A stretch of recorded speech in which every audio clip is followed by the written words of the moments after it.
ಬಾಗಲಕೋಟೆಯಲ್ಲಿ ಕೈ ಮೀರ್ತಾ ಇದೆ ಕಬ್ಬು ಬೆಳೆಗಾರರ ಹೋರಾಟ. ಸಮೀರವಾಡಿ ಗೋದಾವರಿ ಕಾರ್ಖಾನೆಗೆ ಹೋರಾಟಗಾರರು ನುಗ್ಗುಬಿಟ್ಟಿದ್ದಾರೆ. ಅಂದರೆ ಒಂದು ಕಡೆ ನಾವು ಪ್ರತಿಭಟನೆ ಮಾಡ್ತಾ ಇದ್ದೀವಿ, ನೀವು ಕಬ್ಬು ನಿಲ್ಲಿಸೋದಕ್ಕೆ ಶುರು ಮಾಡಿಬಿಟ್ರೆ ನಮ್ಮ ಪ್ರತಿಭಟನೆ ಬಿದ್ದು ಹೋಗುತ್ತೆ. ರೈತರು ಬರ್ತಾರೆ, ಅವ್ರ ಪಾಡಿಗೆ ಅವ್ರು ಕಬ್ಬು ಹಾಕ್ತಾ ಇರ್ತಾರೆ, ನೀವು ಕಬ್ಬು ನುರಿಸ್ತಾ ಇರ್ತೀರಿ, ಮುಂದಕ್ಕೆ ಹೋಗ್ತಾ ಇರ್ತೀರಿ. ನಾವೇನು ಬೆಲೆ ಕೇಳಿದ್ದೀವಿ, ನಿಮ್ಮ ಕಡೆಯಿಂದನೂ ಬೆಲೆ ಸಿಗಲ್ಲ, ಸರ್ಕಾರದ ಕಡೆಯಿಂದನೂ ಸಿಗಲ್ಲ ಅನ್ನೋ ಒಂದು ಅರ್ಥದಲ್ಲಿ ರೈತರು ಕಾರ್ಖಾನೆಗೆ ನುಗ್ಗುಬಿಟ್ಟಿದ್ದಾರೆ ಅಥವಾ ಹೋರಾಟಗಾರರು ನುಗ್ಗಿದ್ದಾರೆ. ಸಮೀರವಾಡಿ ಸಕ್ಕರೆ ಕಾರ್ಖಾನೆ ಬಳಿಯಲ್ಲಿ ಸದ್ಯಕ್ಕೆ ಉದ್ವಿಗ್ನ ವಾತಾವರಣ ಇದೆ. ಸ್ಥಳಕ್ಕೆ ಆಗಮಿಸಿದ್ದಾರೆ ಅಗ್ನಿಶಾಮಕ ಸಿಬ್ಬಂದಿ. ಬೆಂಕಿಯನ್ನು ಆರಿಸುವಂಥ ಕೆಲಸವನ್ನು ಒಂದು ಕಡೆ ಮಾಡಿದ್ದಾರೆ. ರಣಾಂಗಣ ಆಗಿದ್ದು ಯಾಕಪ್ಪ ಇಡೀ ಪ್ರತಿಭಟನೆ ಅಂತ ನೋಡಿದಾಗ ಬಾಗಲಕೋಟೆಯಲ್ಲಿ ರಣಾಂಗಣ ಆಯಿತು.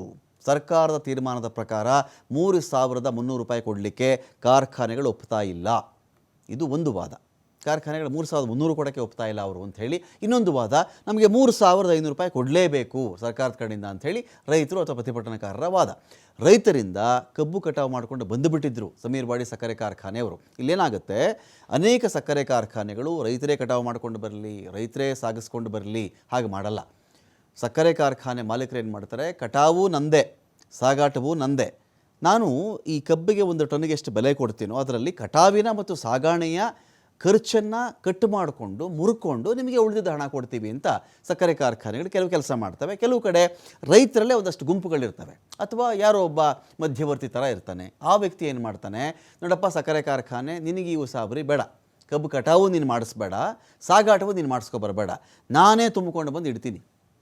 ನಾನು ರೈತರ ಬಳಿಯಲ್ಲಿ ಕಟಾವಿಗೆ ಮತ್ತು ಸಾಗಾಟಕ್ಕೆ 500 ರೂಪಾಯಿ ಫಿಕ್ಸ್ ಮಾಡ್ಕೊಳ್ತೀನೋ, 400 ಫಿಕ್ಸ್ ಮಾಡ್ಕೊಳ್ತೀನೋ, 700 ಫಿಕ್ಸ್ ಮಾಡ್ಕೊಳ್ತೀನೋ, 1000 ಫಿಕ್ಸ್ ಮಾಡ್ಕೊಳ್ತೀನಿ, ನನಗೆ ಬಿಟ್ಟು ವಿಚಾರ. ನಿನ್ನ ಕಾರ್ಖಾನೆ ಕಬ್ಬು ಬರಬೇಕು ತಾನೆ, ಕಬ್ಬು ನಾನು ತಂದು ಹಾಕ್ತೀನಿ.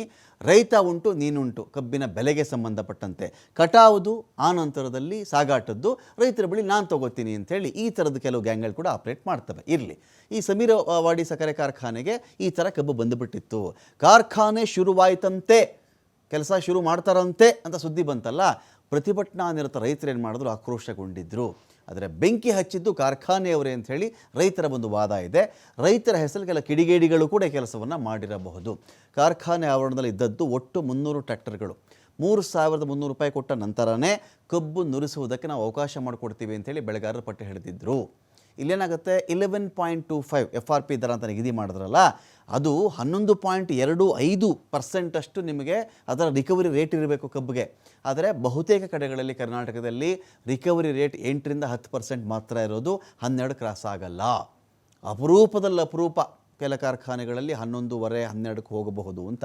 ಸೊ ಇವರೇನು ಮಾಡ್ತಾ ಇದ್ದಾರೆ, ಅಷ್ಟು ಕೊಡೋಕ್ಕಾಗಲ್ಲ, ನಿಮ್ಮ ಕಬ್ಬ ಆ ಒಂದು ರಿಕವರಿ ರೇಟನ್ನು ಹೊಂದಿಲ್ಲ ಅಂತ ಬಂದಾಗ 2,500 ರೂಪಾಯಿ ಕಬ್ಬು ನಿಲ್ಲಿಸೋದಕ್ಕೆ ಆರಂಭಿಸಿದರು. ಇದರಲ್ಲಿ ಇನ್ನೊಂದು ವಿಷಯ ಕೂಡ ಇಂಟ್ರೆಸ್ಟಿಂಗ್ ಇದೆ. ಈ ಭಾಗದಲ್ಲಿ ಏನಾಗಿದೆ, ಹಿಂದೆ ಏನು ಕಬ್ಬಿಗೆ ಇವರು ಪಡ್ಕೊಳ್ತಾ ಇದ್ರೋ, ಹಿಂದೆ ಇದೇ ರೈತರು ಕಾರ್ಖಾನೆಯವರಿಂದ ಎಷ್ಟು ಹಣನ ಪಡ್ಕೊಳ್ತಾ ಇದ್ರೋ ಅದಕ್ಕಿಂತ ಈ ಬಾರಿ 200ರಿಂದ 400 ರೂಪಾಯಿ ಅವರಿಗೆ ಹೆಚ್ಚಿಗೆ ಆಗಿದೆ ಅಂತ. ಫಾರ್ ಎಕ್ಸಾಂಪಲ್, ಈಗ 2,500 ರೂಪಾಯಿಗೆ ಇವರಿಗೆ ಒಂದು ಟನ್ನಿಗೆ ಕೊಟ್ಟಿದ್ದಾರೆ ಅಂತ ನಾವು ಭಾವಿಸೋಣ. 2,500 ರೂಪಾಯಿ ಒಂದು ಟನ್ನಿಗೆ ಕೊಡ್ತಿದ್ದೀವಪ್ಪ ಅಂಥೇಳಿ. ಆದರೆ ಹಿಂದೆ ಇದೇ ಭಾಗದಲ್ಲಿ ಕಬ್ಬು 2,300 ರೂಪಾಯಿಗೂ ನುರಿಸಿರಬಹುದು, 2,100 ರೂಪಾಯಿಗೂ ನುರಿಸಿರಬಹುದು. ರೈತನಿಗೆ ಈ ಭಾಗದಲ್ಲಿ 200ರಿಂದ 400 ರೂಪಾಯಿ ಲಾಭ ಆಗಿದೆ ಈ ಬಾರಿ ಕಬ್ಬಲ್ಲಿ ಅಂತ, ನುರಿಸುವ ಲೆಕ್ಕದಲ್ಲಿ ಅಂತ. ಸೊ ಇದು 3,300 ಕೊಡಬೇಕಲ್ವೇನ್ರಿ ಅಂತ ಹೇಳಿದಾಗ ರಿಕವರಿ ರೇಟ್ ಅಂತಿರುತ್ತೆ, ಅಂದರೆ ಗುಣಮಟ್ಟ, ಕಬ್ಬಿನ ಸಿಹಿಯ ಪ್ರಮಾಣ, ಆ ಒಂದು ಕಬ್ಬು ನುರಿಸಿದಾಗ ಅದರಿಂದ ತಯಾರಿಸಲ್ಪಡುವಂಥ ಸಕ್ಕರೆಯ ಪ್ರಮಾಣ ಮತ್ತು ಅದರ ಗುಣಮಟ್ಟ ಇದು ಜಾಸ್ತಿ ಇದ್ದಂತೆ ಜಾಸ್ತಿ ರೇಟ್ ಬರುತ್ತೆ. ಆ ಸಿಹಿಯ ಗುಣಮಟ್ಟ ಕಡಿಮೆ ಇತ್ತು, ರಸವೇ ಕಡಿಮೆ ಇತ್ತು, ಅಕಸ್ಮಾತ್ ಅದು ಬಂದರೂ ಕೂಡ ಒಳ್ಳೆ ಗುಣಮಟ್ಟದ ಸಕ್ಕರೆ ಆಗಲ್ಲ, ಒಳ್ಳೆ ಗುಣಮಟ್ಟದ ಬೆಲ್ಲ ಆಗಲ್ಲ ಅಂತ ಬಂದಾಗ ಅದಕ್ಕೆ ಇರ್ತಕ್ಕಂಥ ದರ ಕಡಿಮೆ ಇರುತ್ತೆ. ಆದಾಗ್ಯೂ ಈ ಭಾಗದಲ್ಲಿ ಏನಾಗ್ತಿದೆ, ಹೋದ ಸಲಕ್ಕಿಂತ 200ರಿಂದ 400, 500, 600 ರೂಪಾಯಿವರೆಗೂ ಕೂಡ ಜಾಸ್ತಿ ಪಡೆದುಕೊಳ್ಳುವವರಿದ್ದಾರೆ. ಅಷ್ಟರ ಮಟ್ಟಿಗೆ ರೈತರು ಈ ಭಾಗದಲ್ಲಿ ಖುಷಿಯಾಗಿದ್ದಾರೆ. ಆದರೆ ಪ್ರತಿಭಟನಾ ನಿರತ ಕೆಲ ವ್ಯಕ್ತಿಗಳಿದ್ದಾರಲ್ಲ ಅಥವಾ ಕೆಲ ರೈತರಿದ್ದಾರಲ್ಲ, ಅವರಿಗೆ ಇದಕ್ಕೆ ಒಪ್ಕೋಬೇಡಿ, ನೀವು 3,300 ರೂಪಾಯಿ ಪಟ್ಟು ಹಿಡೀರಿ, ಇನ್ನೂ ನಿಮಗೆ 800 ರೂಪಾಯಿ ಸಿಗುತ್ತೆ ಅಂತ ಅವ್ರದ್ದೊಂದು ವಾದ ಇದೆ.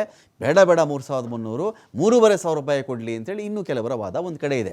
ಇದರಿಂದ ಏನಾಗುತ್ತೆ, 2,500 ರೂಪಾಯಿಗೆ ಇವ್ರು ನುರ್ಸಕ್ಕೆ ಶುರು ಮಾಡಿಬಿಟ್ರೆ 3,300 ನಮ್ಮ ಹೋರಾಟ ಬಿದ್ದು ಹೋಗ್ಬಿಡುತ್ತೆ. ರೈತರ ಪಾಡು ರೈತರ ಕಬ್ಬು ತಂದು ಹಾಕ್ತಾ ಇರ್ತಾರೆ, ಇವ್ರು ನುರಿಸ್ತಾ ಇರ್ತಾರೆ, ನಮ್ಮ ಪ್ರತಿಭಟನೆಗೆ ಕವಡೆ ಕಾಸಿನ ಕಿಮ್ಮತ್ತಿರಲ್ಲ, ಆಕ್ರೋಶ ಆಗಿರಬಹುದು. ರೈತರು ಏನು ಮಾಡಿಬಿಡ್ತಾರೆ, ಕೆಲವರು ಸಮೀರವಾಡಿ ಕಾರ್ಖಾನೆ ಬಳಿ ಬರ್ತಾರೆ, 100 ರೈತರು ಸಮೀರವಾಡಿಯ ಗೋದಾವರಿ ಕಾರ್ಖಾನೆ ಆವರಣಕ್ಕೆ ನುಗ್ಗಿಬಿಡ್ತಾರೆ. ಆಗ ಯಾರೋ ಕಿಡಿಗೇಡಿಗಳು ನಿಂತಿದ್ದ ಟ್ರ್ಯಾಕ್ಟರ್ಗಳಿಗೆ, ಕಬ್ಬು ತುಂಬಿದ್ದ ಟ್ರ್ಯಾಕ್ಟರ್ಗಳಿಗೆ ಬೆಂಕಿ ಹಚ್ಚಿಬಿಡ್ತಾರೆ.